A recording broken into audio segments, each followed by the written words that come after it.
आजादी के 75वां वर्ष अमृत महोत्सव के अवसर पर नेत्र राम राठिया सिंघनपुरी के तरफ ले सभी जनला जय जवाहर, जय भारत, जय हिंद।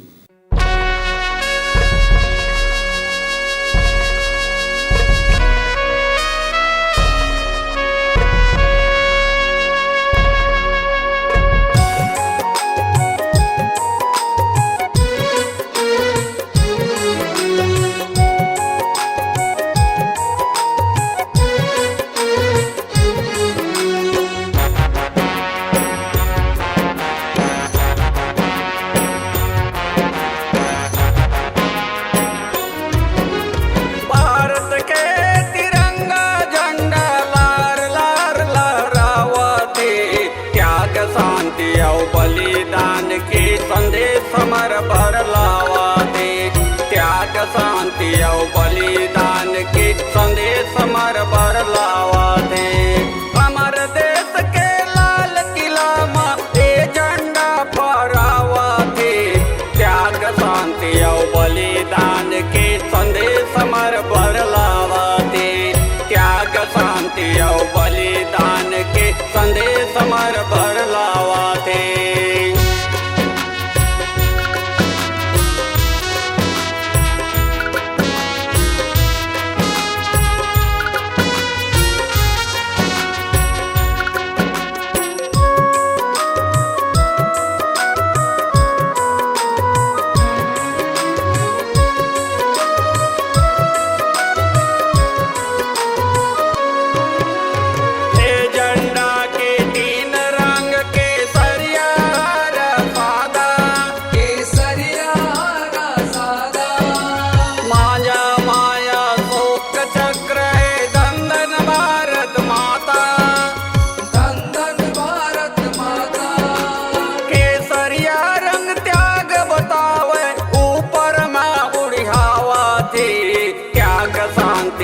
बलिदान के संदेश समर भर लावा दे, त्याग शांति और बलिदान के संदेश समर भर लावा दे।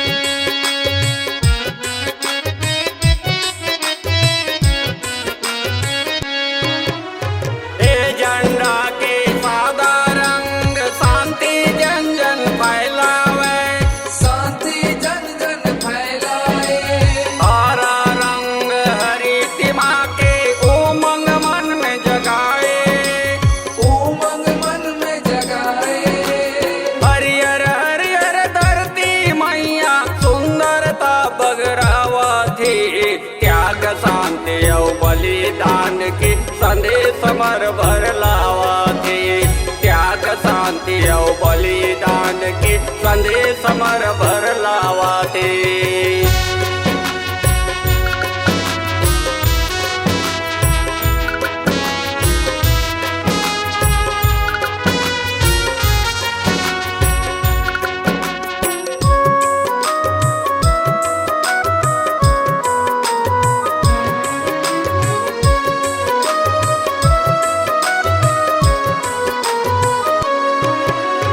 घर घर में तिरंगा देखो, सत के जस फैलाते, सत के जस फैलाते।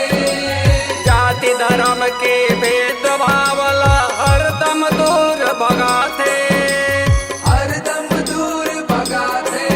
75 साल अमृत महोत्सव घर घर मां मनवावते, त्याग शांति और बलिदान के संदेश समर भर लावा दे, त्याग शांति और बलिदान